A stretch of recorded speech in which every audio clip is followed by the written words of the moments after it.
Hello दोस्तों, स्वागत है हमारे यूट्यूब चैनल पर। आज मैं आपको आलसी पत्नी की कहानी सुनाऊंगी, ज़रूर सुना। गांव में एक रमेश नाम का युवक अपनी पत्नी सीमा के साथ रहता था। रमेश मेहनती किसान था। हर दिन सूरज उगने से पहले खेत पर पहुंच जाता और देर तक घर आता। मगर उसकी पत्नी सीमा बिल्कुल विपरीत थी। दिन चढ़ने तक सोती रहती, घर का काम टालती, बस आराम करने में लगी रहती। खाना देर से बनता, घर बिखरा रहता, पड़ोसी भी आलोचना करने लगी थी। रमेश कई बार समझा चुका था, सीमा थोड़ी जिम्मेदार बनो, ये तुम्हारा भी काम है। सीमा हंसकर टाल देती, अभी मेरी उम्र ही क्या है, आराम नहीं करूँगी तो कब करूँगी। रमेश चुपचाप सह लेता, लेकिन भीतर ही भीतर उसे दुख होने लगा था।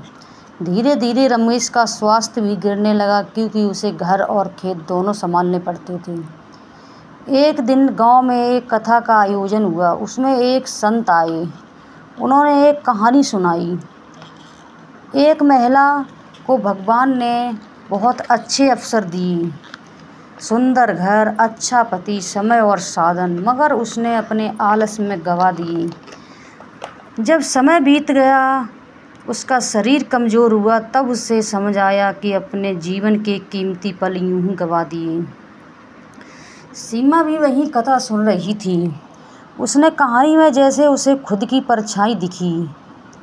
कथा ख़त्म होने के बाद तक सोचती रही। अगले दिन रमेश को आश्चर्य हुआ। घर साफ सुथरा था, नाश्ता बना हुआ था, सीमा मुस्करा रही थी। इतनी सुबह? रमेश ने पूछा। सीमा ने नम्रता से कहा, अब बहुत देर हो चुकी, लेकिन मैं बाकी जीवन को सही जीना चाहती हूँ। अब मैं तुम्हारे साथ खेत और घर दोनों में साथ दूंगी। धीरे धीरे सीमा बदलती गई। वह अब समय से उठती, काम करती, सबसे प्रेम से व्यवहार करती। आलस छूमंतर हो गया था।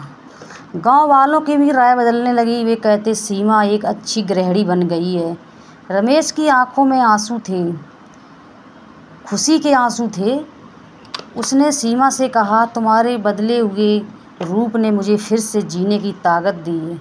सीमा मुस्कुराई और बोली, मैंने जाना कि समय और साथ की कदर करनी चाहिए। आलस से केवल पछतावा मिलता है, पर मेहनत से सम्मान और सुख। आलस इंसान का सबसे बड़ा शत्रु है। अगर समय रहते हम अपनी गलतियों को सुधार लें और जीवन को सुंदर और सफल बनाया जा सकता है। परिवर्तन कभी भी संभव है, बस मन से निर्णय लेने की ज़रूरत है।